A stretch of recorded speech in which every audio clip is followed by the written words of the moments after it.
What's up, everyone? Shakiel Mahjouri here for CBS Sports, and you know who this is. He is the UFC's number 7 ranked welterweight contender, fighting Carlos Prates in the main event of UFC Kansas City on Saturday. Always showing up when you least expect him. That's the WrestleMania brain just doing me dirty. Ian Machado Garry, how are you, sir? Life is good. It's fight week, and I am absolutely buzzing. You know, there's a lot of memes that go around about Paddy Pimblett's out-of-camp diet. What do you think is the key to Carlos Prates' success? Is it that he smokes upwards of a dozen cigarettes per day? No, I think he's been fighting people that aren't as good as him, and he's looked good against those people. And he's been able to go out there and knock them out and do it quite easily and cleanly, and fair play to him. Saturday night, he's going to be in a whole different ballgame when he steps in the octagon with me. He's not going to have ever seen anything as fast, as beautiful, as handsome as me. He's not going to be able to see technique, shots coming from everywhere. I'm just going to prove that I'm better. Do you really believe that once a quitter, always a quitter? I know you showed that video. Can that be worked out of you? Deep down. Right? As we get older and as we grow as humans, it's hard to change habits from our past or change the people that we used to be, right? Some people don't have that awareness and understanding of I was this and I need to be here.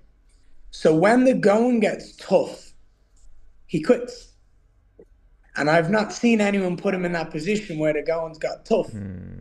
So Saturday night, when he steps across that octagon for me, I'm going to make sure I'm going to put him in that position. And I want to see what the real practice is like. Does he bite down on the gum shield and swing back? Or does he take a step back like a bitch? Let's find out. I like it. Could you give me a quick breakdown of how you assess this fight? Where is he the strongest? Where are you the strongest? I think I'm better than him everywhere. I think he's got a big left hand that comes out of nowhere a little bit. He starts to drop his hands and then boom, it just hits someone, and that's it. Once they're hit, they stay hit, and fair play to them. That's amazing. But I just fully believe in every area of this fight, wherever the fight goes, however the fight flows, I'm going to dominate and be better than him. I'm faster on the feet.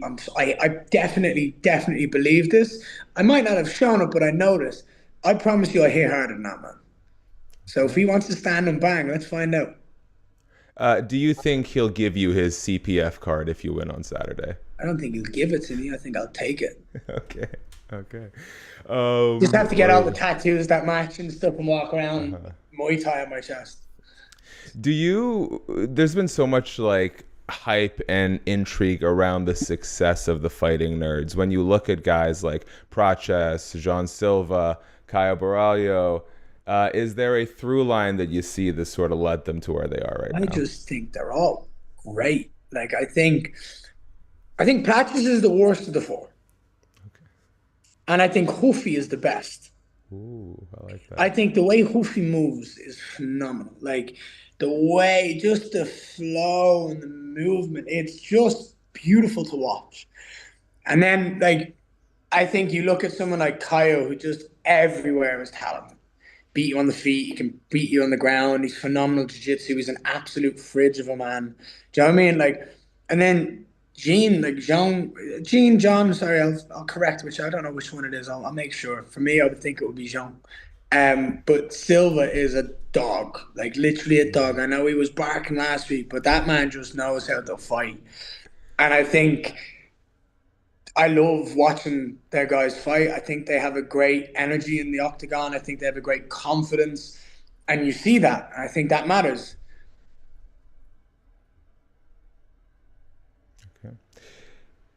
This has been really interesting to me to see your rise to the welterweight ranks, because I've been on the Ian Garry bandwagon, I think, a little bit earlier than most. And now when I look at people talk about you in the comments section, it almost feels like they have to commend you, because they'll say things like, you know what, I still don't like the way he talks, or I still don't like the way he fights, but man, is the guy a gamer. He shows up and he fights. I know you told Ariel, this is just who you are, but I am curious, coming off of that fight against Shavkat, I feel like you elevated your stock in defeat. You obviously, I don't want to say bailed out, but definitely helped the UFC in filling a gap after that welterweight title fight fell out. No, I feel like 100%. you probably could have gotten a top five opponent next. So why potentially delay that to take this one?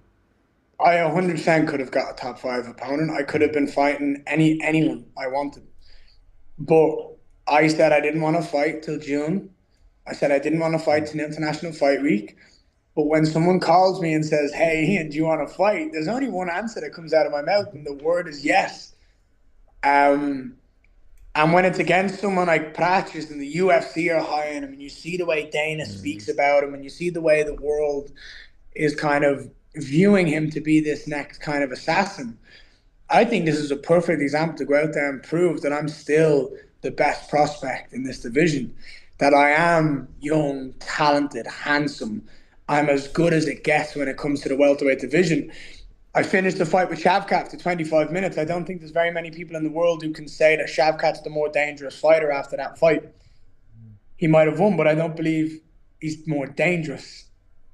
Now I'm fighting a guy who's on a 11 fight win streak, 10 fight knockout streak. Let's see how that goes on Saturday night. When he steps in the octagon with me, let's see how he looks. When I push him like he's never been pushed before and I take him to worlds where he's never experienced, what's going to happen? Are we going to see the quitter come out or are we going to see him fight back?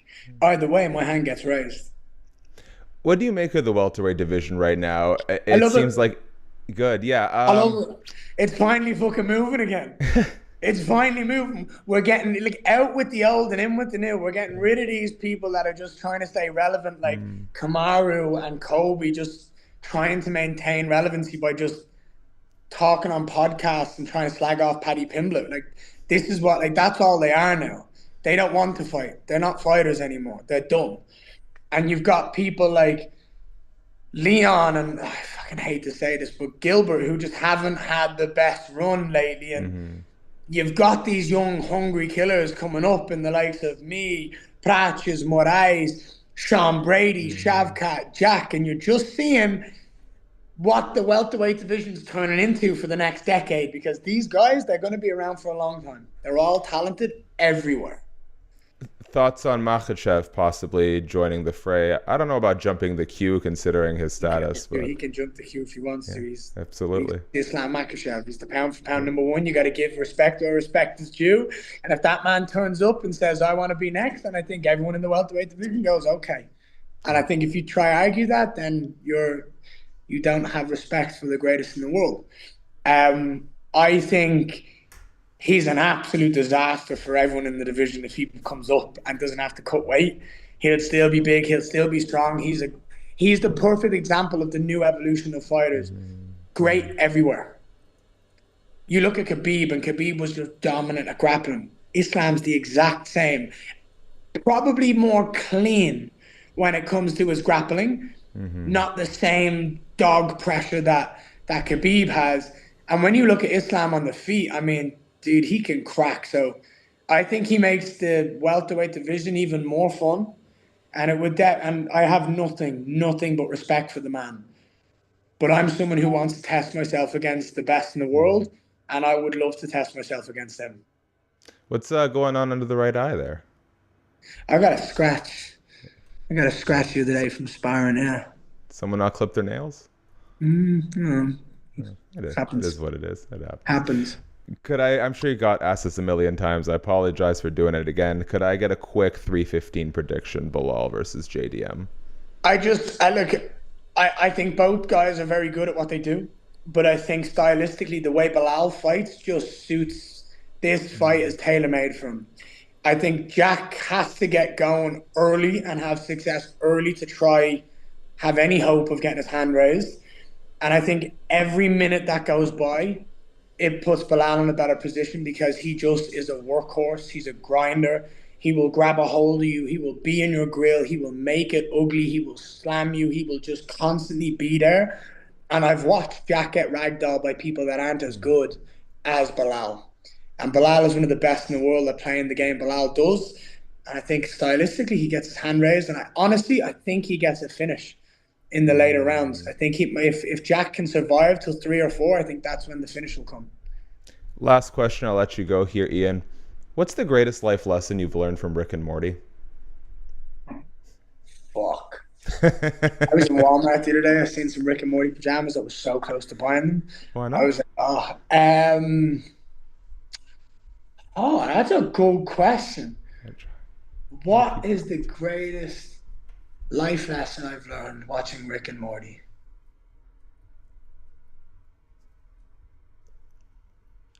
Oh my God, that's a good question, dude. I am trying. That is way too many episodes to talk about. I would just say, I don't know. Wubba lubba dub dub, baby. Mine is I always say please and thank you to my Google Mini so that when the AI overlords take over, They maybe don't I can be a fucking lap take over. dog. Yeah. Yeah. The dog just being like, Yeah. you never said please or thank you. That's the one. It's so good. I love it. I love it. It's so good. We were friends. I don't Yeah, know. of I think course. it's good. I love it. I love Pickle Rick. I'm a fucking pickle, Morty. I'm the man. I think that's genius. That's one of my favorite episodes. Just the fact that the whole episode is just fucking madness.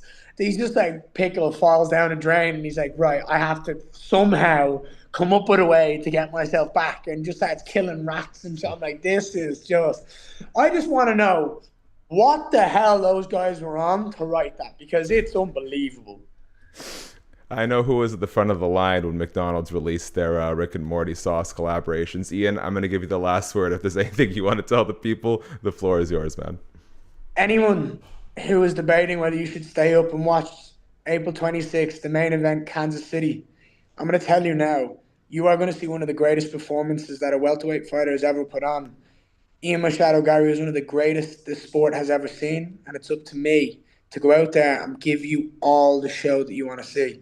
So tune in and enjoy the show and watch me go out there and manhandle another bloke.